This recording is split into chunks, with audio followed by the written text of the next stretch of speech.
Hey, what's up guys, it's DarkArmedDuelist, and today I'm back here with...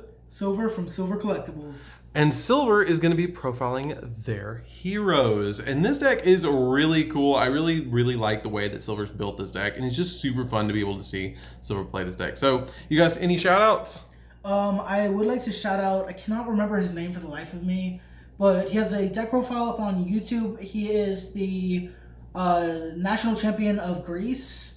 He actually played this deck, and this deck list is actually mostly based on his build. Okay, cool. So, of course, I like to just shout him out. Oh, yeah.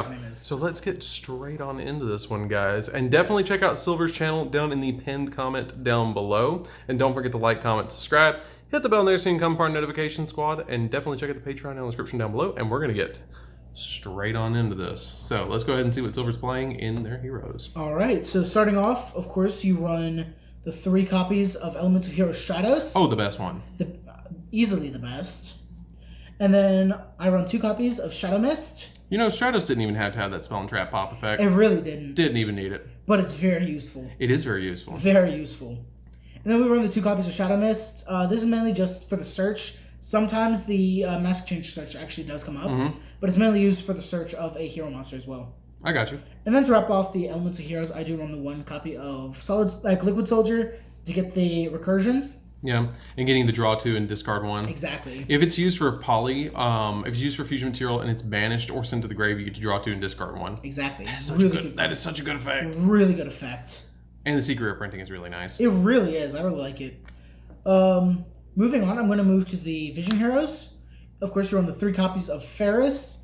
For those who don't know what this card does, it has an effect where you can discard 1 hero monster to special summon it, and then activate a Vision Hero from the deck as a spell or trap card. Like a continuous spell card. It's a great starter. Really good starter. Then moving on, we do run the 1 copy of Increase. I got you. Some people run it at 2. I find that I found that if you run 2 copies, it's more of a brick. I got you. You don't want to see it in the hands, but it's alright to see it in your hand. I'd rather have more games where this is in my hands and I can't play as much than have, way more games to see this and it's just kind of a dead draw that you have to just cut off Ferris. I got you. You just don't want to see it. It's a brick. You don't want to see it. It's a brick, but if you draw it, whatever, you can have it for fusion material or discard for Ferris. I got you. Then to wrap up the Vision Heroes, I run the 2 copies of Vion. I got you. 2 Vion is really good because it's Walking Foolish Burial. It really is, and with the fact that we're running 3 copies of Shadows, we only run 2 copies because it's a good normal summon, but you'd rather see it off of Increase's effect. Yeah, and then it gets a special. Exactly. I didn't actually mention what this does. This says that you can tribute any hero monster while it's in the spell trap zone to special summon this and the special summon 1 Vision Hero from the deck. Yeah. So the main target for that is, of course, the Vion. And then Vion will send Shadow Mist. We'll send either Shadow Mist, Malicious, whatever you need. Yeah. And you can actually banish 1 card, 1 hero monster from the graveyard to add a polymerization. Which is ridiculous, because then you get fusion plays. Then moving on to the Destiny Heroes, you run the 2 Malicious. Of course. And you run the 3rd copy of Malicious in Denier. He's currently in his summer home of Semi-Limited. He is. If he goes back to 3, oof. I don't know what we'd do if we get back to 3. I think he's one of the most moved cards on the list. Like, no kidding. Really is. No kidding. He has a summer home in Semi-Limit land. He was limited, then he was completely unlimited. Went to 2, went back to 3, and is now sitting at 2. Yeah, he just bounces. He just bounces all over the place. I want to come back to 3, but as Simo calls the semi-limited list, the malicious list. It is the malicious list. I don't think it's going to come back, so that's why we do run the Denier to recycle it. And if you know what you're doing with this card, you can have infinite malicious if you do it right. Yeah, you can. Really good cards. Continuing on with the Destiny Heroes, of course, you do run the 1 copy of Plasma.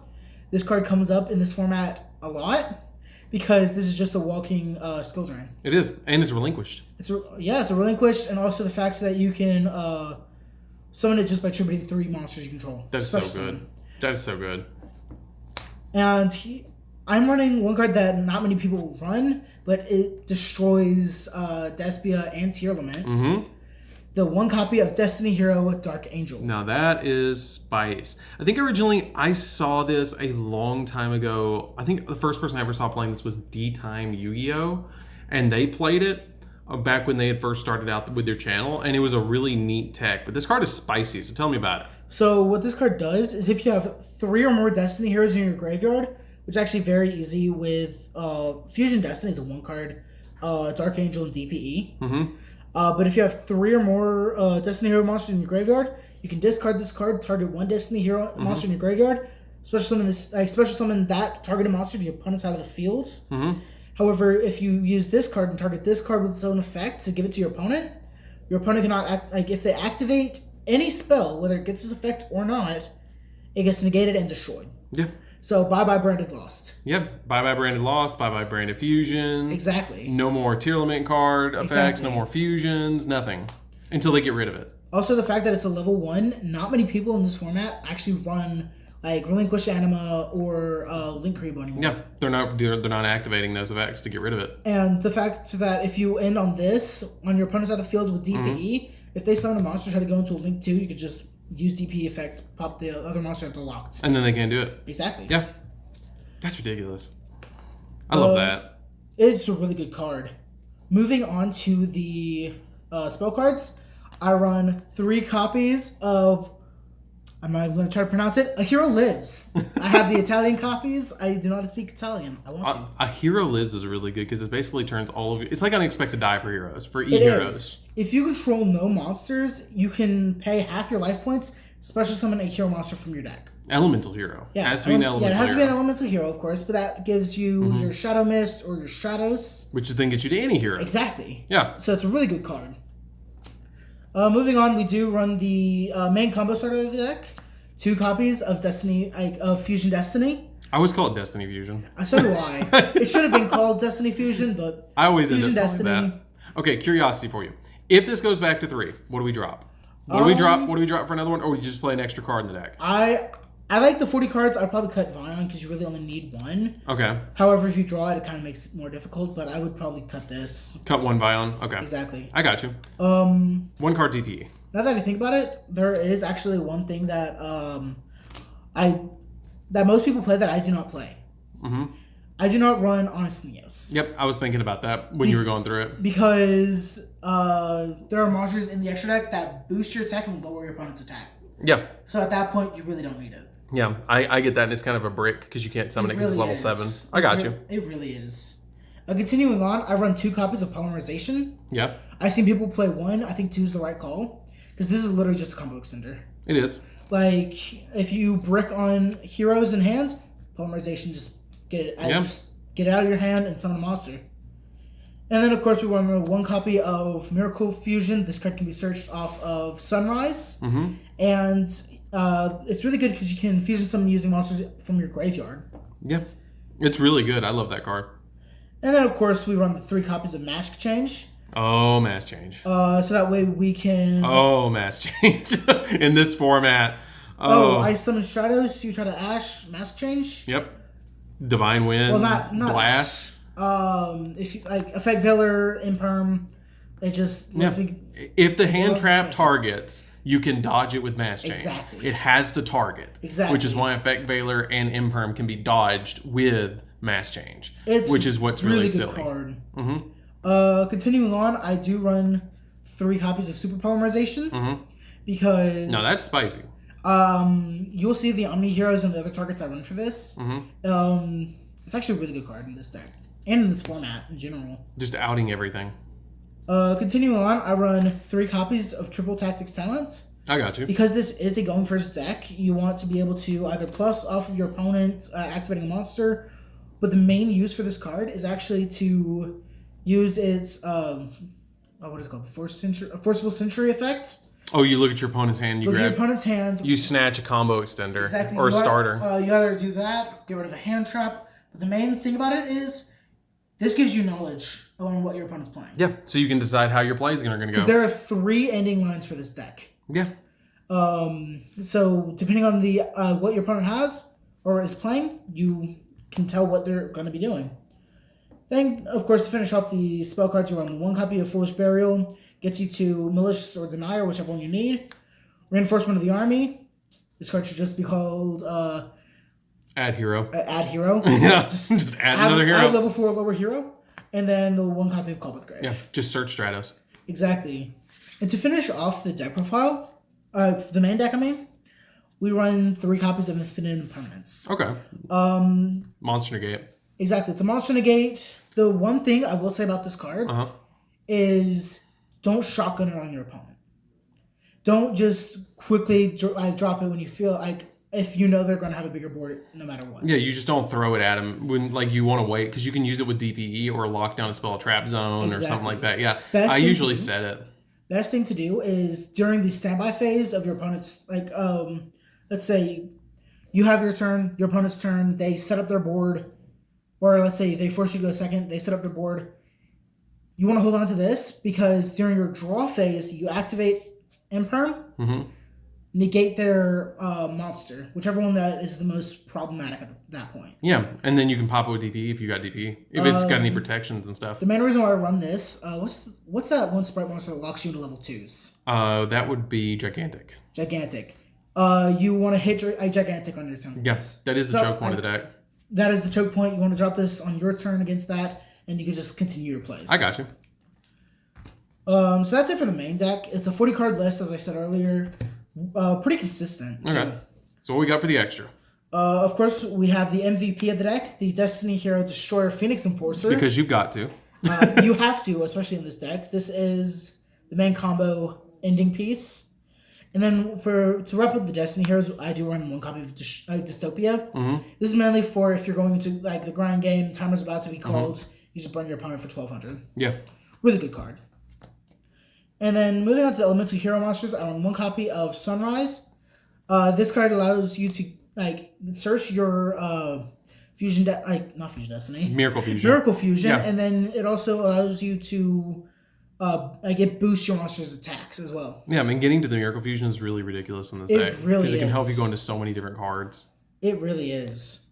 Moving on to the Omni Hero Super Poly targets as well. We have Absolute Zero. This card is amazing. See, I always end on that with Sunrise. Exactly. You don't just have to use this for Super Poly. You don't have to use any of these just for Super Poly, but these do come up. That especially who comes doesn't up with want to Sprite. write Decky? Yeah, and that just comes up with Sprite. Exactly. And then we have Great Tornado. Now that's different. I don't like that too, because it halves the attack of the monsters your opponent controls. It halves attack and defense. It halves the attack and defense, and you're going to have Shadows from Graveyard. Yeah. 90% of the time. So Miracle Fusion. We do run the 1 copy with the Shining as well. Not really much to explain there. Really good card. It just gets big. It does get big. And then I run the 1 copy of Escorado. I think I pronounced that right. Really good Super Poly target. Yeah, because it gets rid of darks. It gets rid of darks, and also this card gains attack for each hero monster in the graveyard. Yeah, which that's really, really good. The Escorado is just a really good card overall in the deck. It really is. Moving on to the Masked Heroes. I run 2 copies of Dark Claw. Some people only run 1. I find that in the grind game, if they out the 1, you can always just have the other mask change set to keep the Dark Claws going. And you play so many Dark Heroes, it's so easy to actually summon out that card. And this card is ridiculous in the Sprite and tier limit matchups. Exactly. Because it banishes everything. This card is actually why I decided to play Heroes this format. Yeah. I was thinking, what could I use to defeat Sprite and tier limit? You don't have an extra... you don't have a graveyard. Yep. What are you gonna do? Yep. You don't have anything. You can't get the Toads back. You can't send Ronin. Well, if you send Ronin, then it's gonna get banished. Turns it all off. Not to mention, it also has the effect of if your opponent adds a card to your hand, you can randomly discard 1 card from. It's like an Ash almost, almost ripping one out of that. Yeah. Well, kind of like Forceful Sentry, but you don't get to look at it. Exactly. More like that. Yeah. That's really good. So this card is actually really good. This format. Main thing I will say about this deck, if you're going first, summon your monsters in defense mode. Oh yeah. Because if you don't, Lightning Storm. They will clash their own, the copy of Dark Angel. Yeah. And they will not be locked out of spells. Yeah, because it has 0 attack, so you throw it in defense so that they can't destroy it. They can't destroy it. And then, of course, we run the 1 copy of Acid. You kind of have to run this card. Yeah. This card really will come up in Eldritch matches. Oh, yeah. Just Harpy's Feather Duster, and then we do run the 1 copy of Blast to avoid the Effect Veiler and Imperms for the Stratos, yeah. That's a good card. That's a really good card. And then, of course, we run the 1 copy of Starving Venom, Fusion Dragon, and Predaplanet Dragostapelia. Those are really good, too, for Super Poly. Would you consider running the new Garuga or whatever it is? I would. I actually couldn't pick it up beforehand. I'd probably cut either the Dragon... I'm not sure which one I'd cut, actually. Mm-hmm. I like them both. However, I think I like the Dragostapelia just a little bit more. I got you. Because most decks running around right now are singular typing Dark. Yeah. So... It's easy to make. So, yes, this does that. However, you could just use the other card instead. I got you. This is just a monster negate. Yeah. Give him one of the Predator counters and indicate some. See, that card also really hard counters against Sprite because it makes him level 1. It does. Yep. And then continuing on to finish off the extra deck, we do run the 2 copies of Extra Hero Cross Crusader to be able to add back, to special summon back a Destiny Hero. Yeah, and Cross Crusader is really good because it can get a hero from the deck if you tribute a Destiny Hero monster, which is just really, really, really good. The main reason why we actually run this is because you can summon back out Denier. Mm-hmm. Denier's effect, when it's summoned, you can put 1 banished monster from the banished zone to the top of the deck, so you can recycle Mally. I got you. Also, after you use that effect, you can pop the Denier with the effect of Extra Hero Cross Crusader for the search. I got you. That's really good. Yeah, that's it for the deck. That's really a good deck. I like that. That's a really good take on Heroes. I like the deck a lot. I think you did really well. A long time ago. Yeah, I've been playing Heroes since forever, but that was a really good list. So anyways, guys, Dark Armed Duels. Don't forget to like, comment, subscribe. Hit the bell there so you can come part of notification squad. And you got any shout out, Silver? I have none extra from the beginning of the video. Okay. And definitely check out Silver's channel down in the pinned comment down below. And we'll see you guys in the next video. See you later, guys.